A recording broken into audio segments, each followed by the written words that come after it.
The palace curtains were drawn. Emergency briefings surged behind gilded doors, and in the heart of it all, Catherine, Princess of Wales, stood silent until the unthinkable happened. King Charles, gripped by a sudden health crisis, was forced to hand over control. But no one expected who would rise to take his place until now. Before we go deeper into what this really means for the royal family, make sure to subscribe so you don't miss a single update. What followed was not chaos, but a trembling, controlled storm, the kind that shakes institutions without making a sound. Earlier that evening, Charles had appeared composed, almost serene, during a private engagement meant to reassure the nation that all was well. Yet beneath that polished exterior, his strength was slipping, his voice faltering, his composure cracking in ways only those closest to him could sense. Moments later, what began as fatigue turned into a sudden, terrifying relapse that left courtiers frozen, aides scrambling, and palace doctors rushing in with faces drained of colour. Within minutes, medical advisors delivered their verdict with chilling precision. The king must withdraw immediately from all public and political duties, not for days, but for an uncertain stretch that no one dared to define. As that reality settled in, the weight of the crown felt heavier than ever, pressing down on centuries of tradition that suddenly seemed fragile. In response, the Privy Council was summoned in haste, an emergency session unlike any in recent memory, where whispered arguments bounced off gilded walls, and every breath carried the fear of what could come next. Around the table, power and loyalty collided as seasoned officials debated continuity, stability, and the very image of the monarchy itself. William, visibly torn between duty and devotion, argued fiercely that the institution must be protected at all costs, yet privately made it clear he could not accept Camilla stepping in as regent, fearing that such a move would fracture the family and deepen public distrust. His resistance did not come from arrogance, but from an instinct that something far greater was at stake than protocol. It was in that charged atmosphere that a radical, almost unthinkable proposal emerged, one that sent a ripple of shock through the room. Catherine, not William, would be appointed temporary head of state. The suggestion hung in the air like lightning before a storm, daring anyone to challenge it.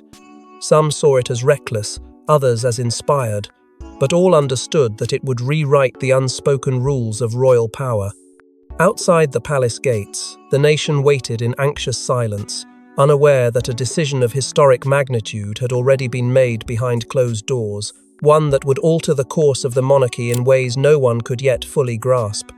And as rumours swirled without confirmation, the tension inside Buckingham only grew, tightening like a coiled spring around Catherine herself, who remained composed, aware that her life was about to change forever.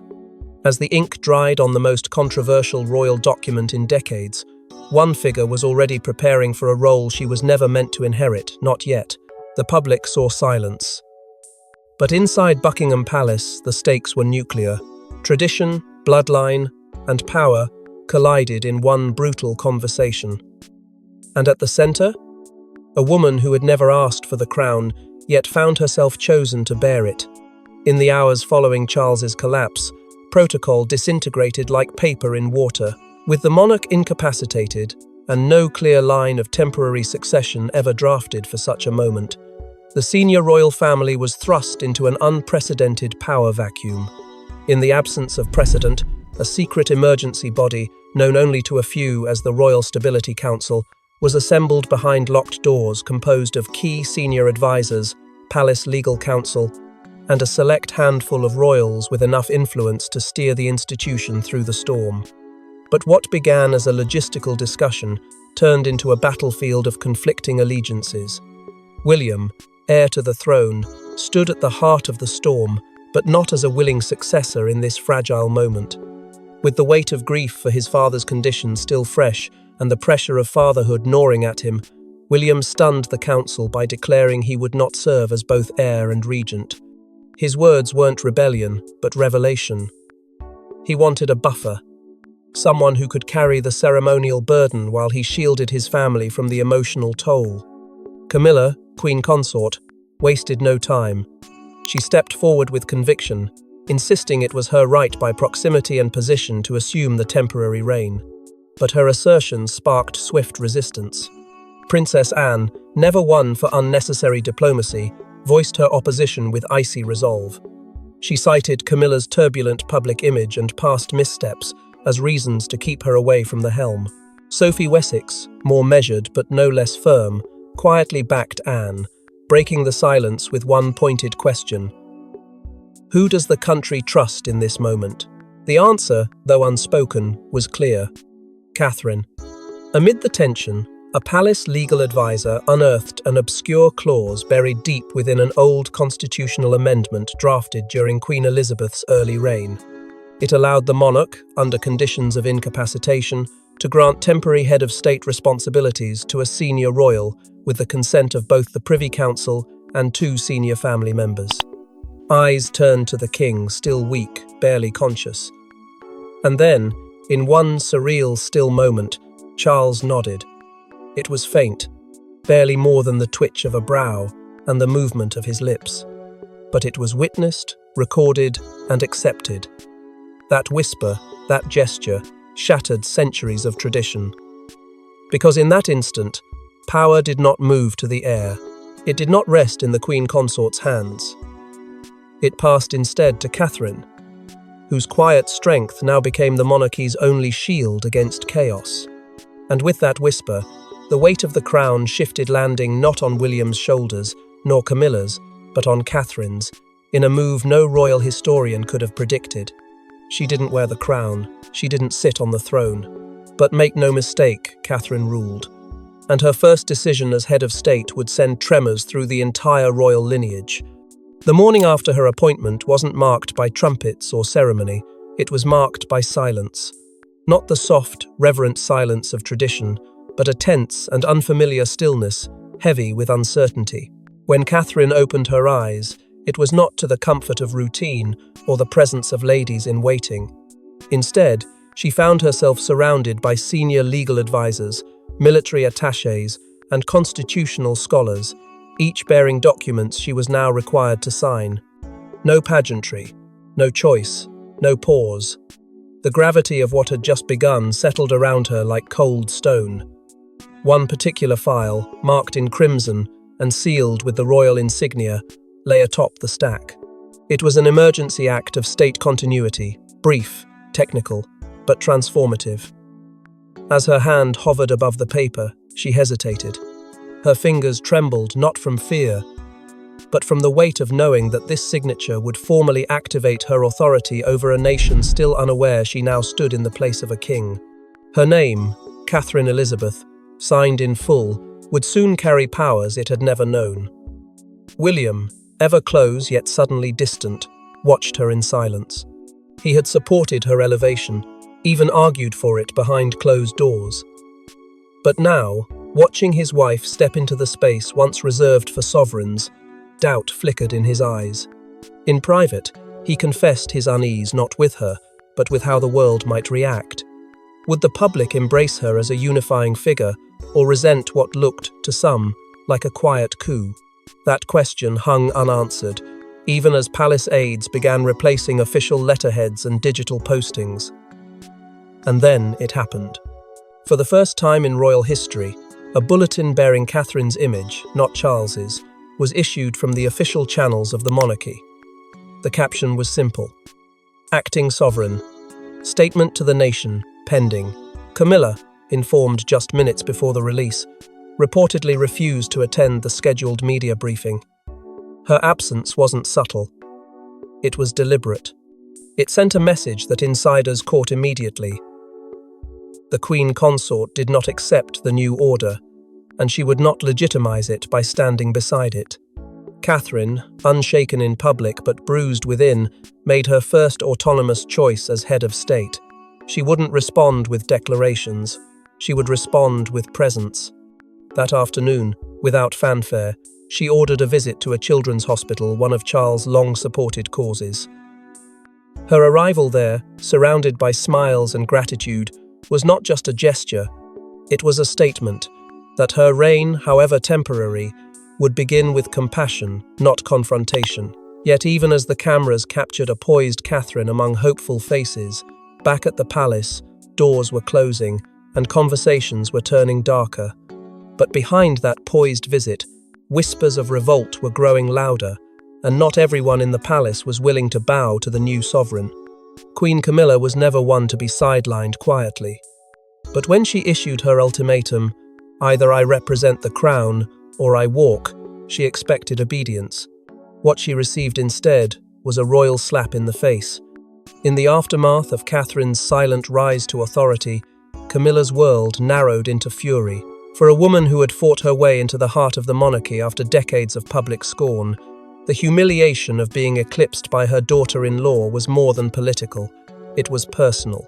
And so, behind tightly shut doors, she summoned a discreet but high-stakes meeting with parliamentary liaisons figures she believed she still held in her grip. The conversation was anything but ceremonial. Camilla demanded clarity.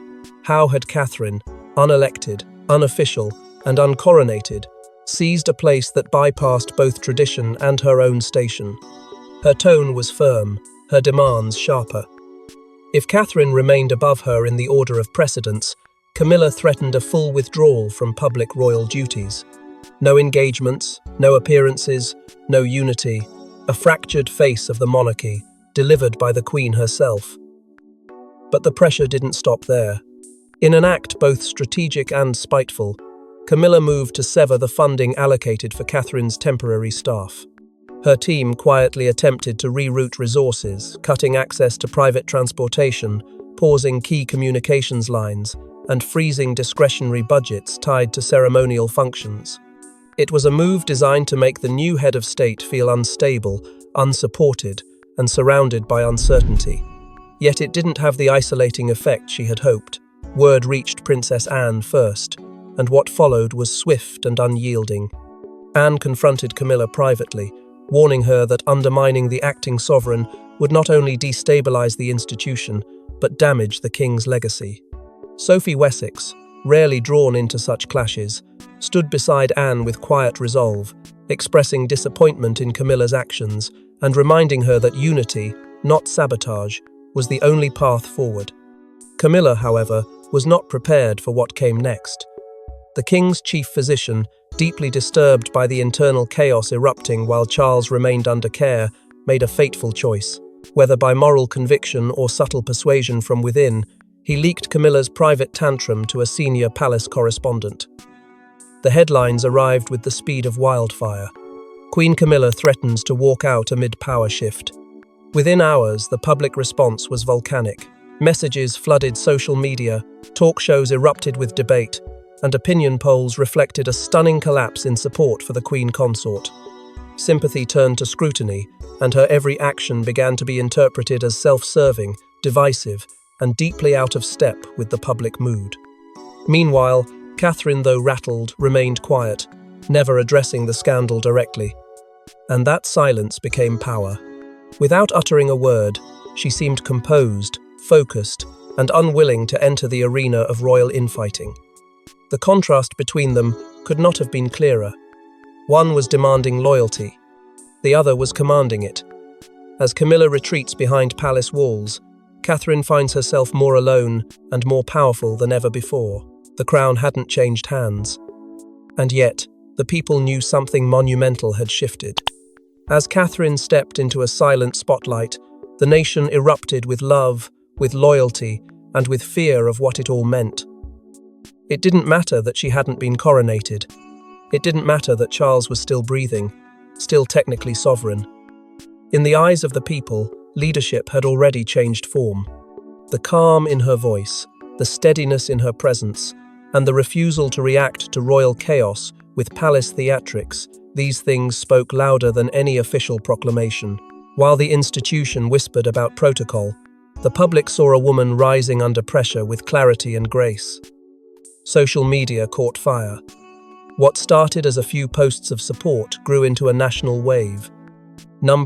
Our Queen began trending within hours. Then came Catherine the Steady, coined by a royal historian on a live broadcast who, stunned by her resolve, said it felt as if the monarchy had found its spine again. Support didn't just flood in from Britain. From across the Commonwealth and beyond, leaders, some traditional allies, others long estranged from the crown, began reaching out. Private messages were delivered not to Charles's secretary, but directly to Catherine's team. What they offered was not protocol, but solidarity.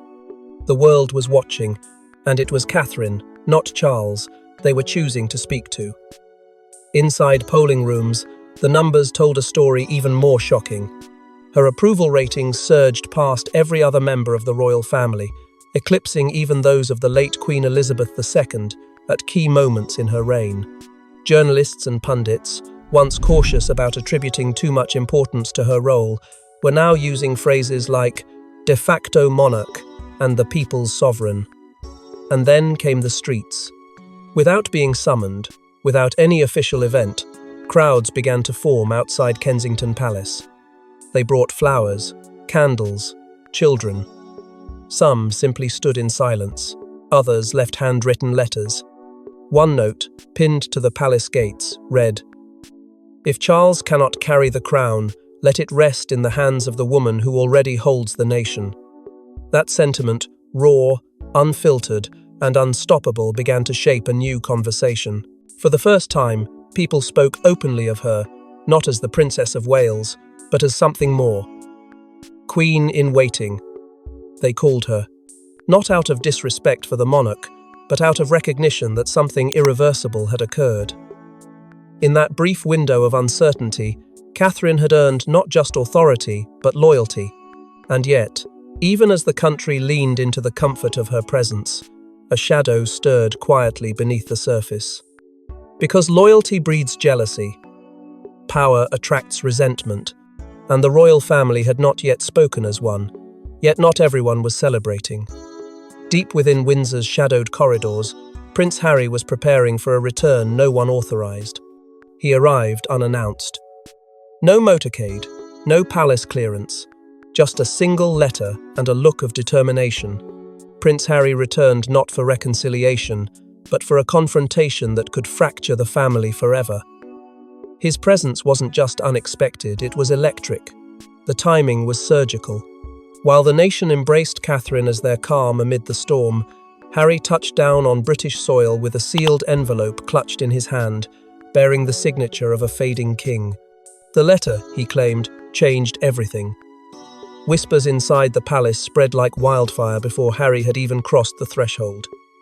This was no casual visit. This was a demand, a challenge, and perhaps a reckoning.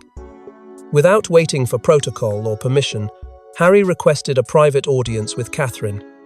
No intermediaries, no press, just the two of them, face to face. He handed her the letter. She read it slowly, eyes scanning every line, expression sharpening with every word, and then she froze, pale, unreadable, silent. Whatever it said, she didn't share. Not with the courtiers in the room, not with William, and certainly not with the press waiting outside.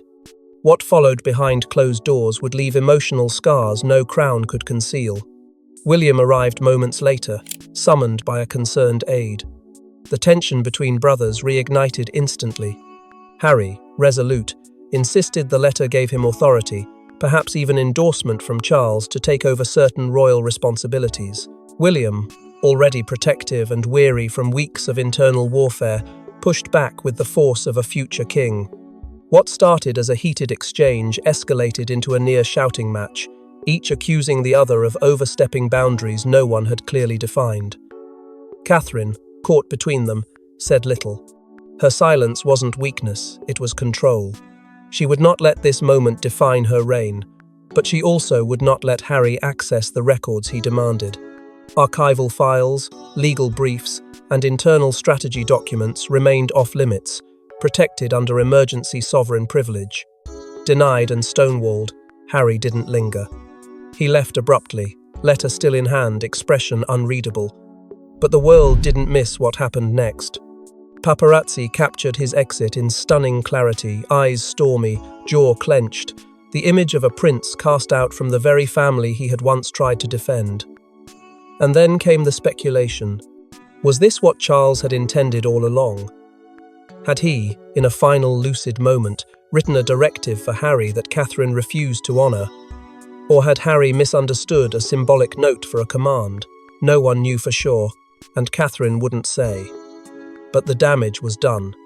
The mere possibility that the king had entrusted Harry with anything resembling power threw the monarchy into fresh confusion. Social media split. Rumours spiralled. And yet, through it all, Catherine remained poised, her public silence only deepening the intrigue. But even as family loyalty frayed, a far more delicate power was beginning to rise, one that would test Catherine's leadership like never before. Buckingham's halls may be draped in tradition, but in Westminster, the gloves were off. Parliament demanded clarity. Who truly ruled the crown? And when the vote came, it wasn't just Catherine's role on the line, it was the future of the monarchy itself. For days, speculation had danced across headlines and behind parliamentary chamber doors.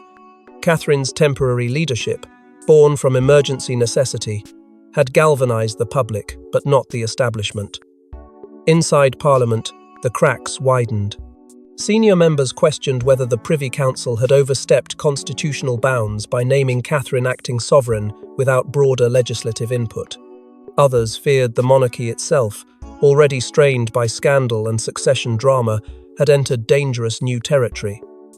As debate intensified, the House split. On one side stood modernists, progressives, and centrists, those who believed the monarchy needed exactly what Catherine represented: stability without ego, tradition with empathy. They proposed that her appointment be formalized through emergency parliamentary consensus, giving her authority not just moral weight, but legal teeth. On the other side, monarchist traditionalists fumed.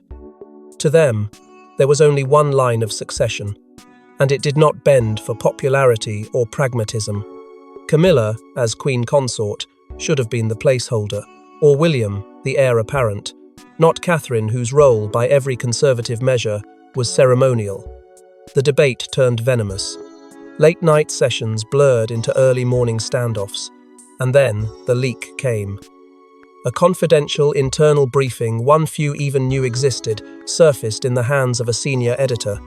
It revealed Charles's private, handwritten endorsement of Catherine's temporary elevation, penned during his moments of lucidity just hours after his collapse.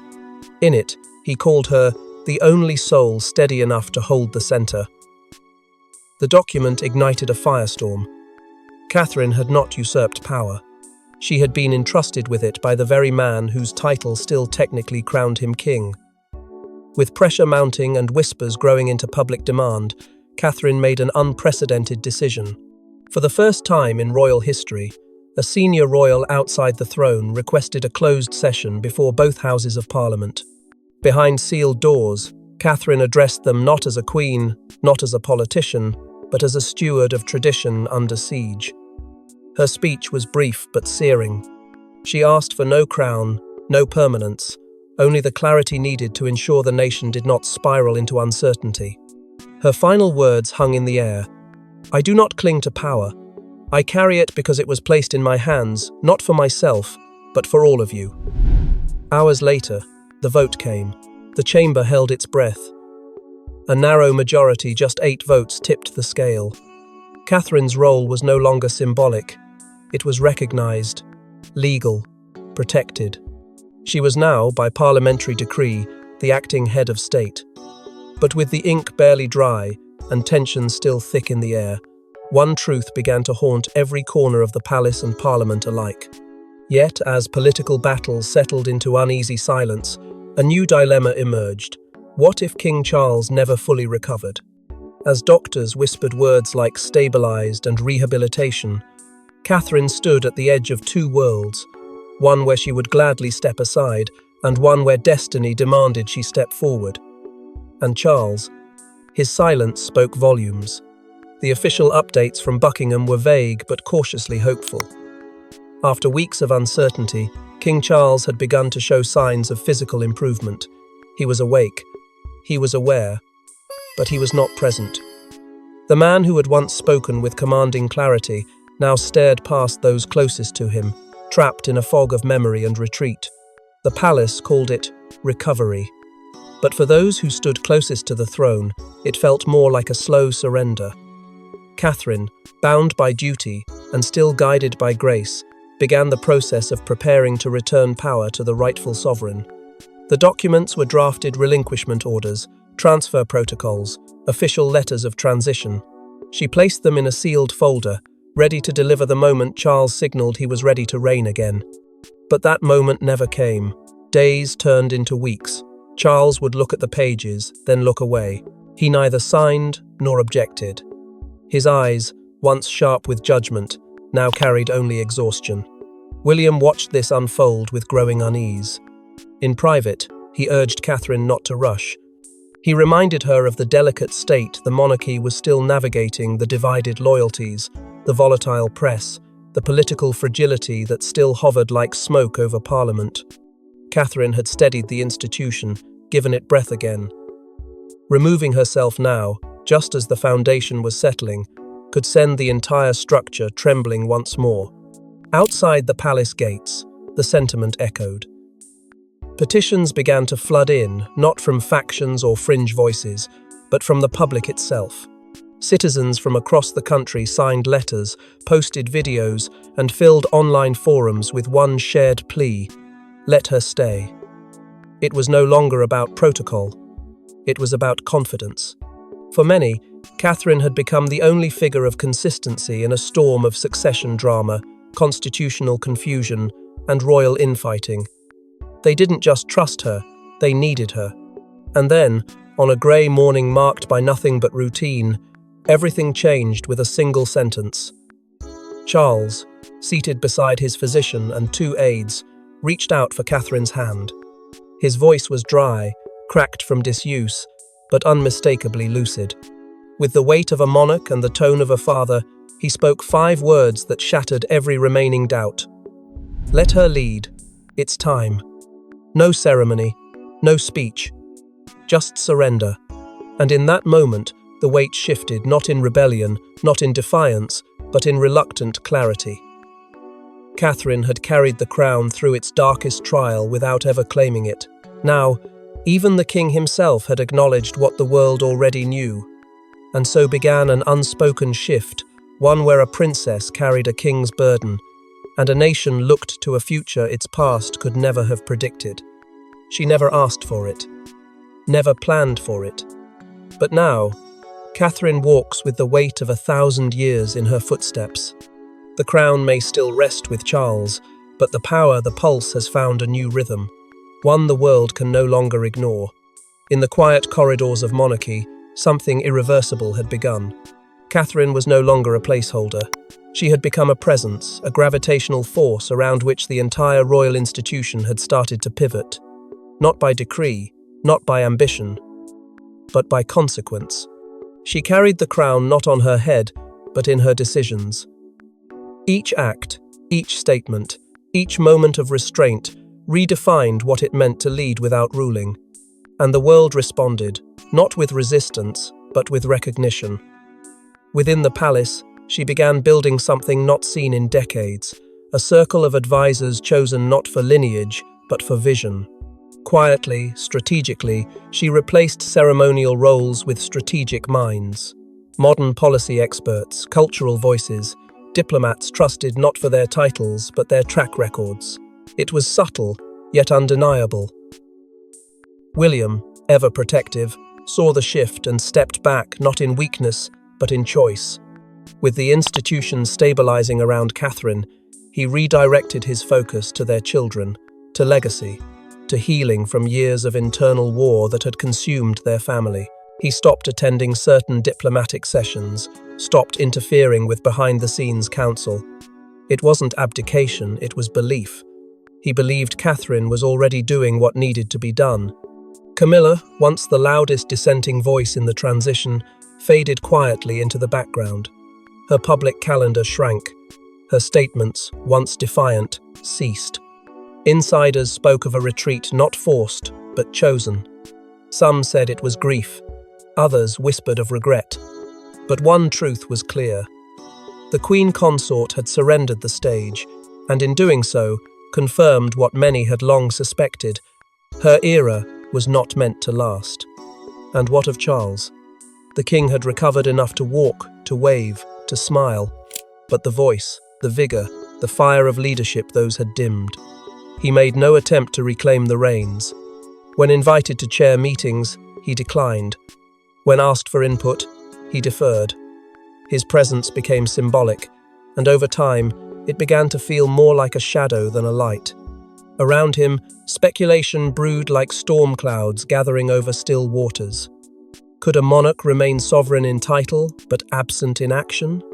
Would a Regency Act be quietly drafted, introduced under the guise of tradition, but designed to make permanent what was already true in practice? And so, the crown remained, but its rhythm had changed.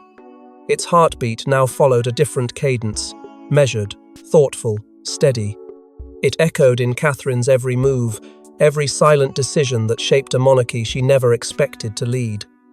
She didn't ask for this future, but now, the future asked for her. And as Catherine passes the gates of Sandringham for a meeting marked confidential, only one question echoes louder than the rest. Has the future queen already become the queen in all but name? Thanks for watching. Don't forget to like and subscribe, and we will see you in the next one.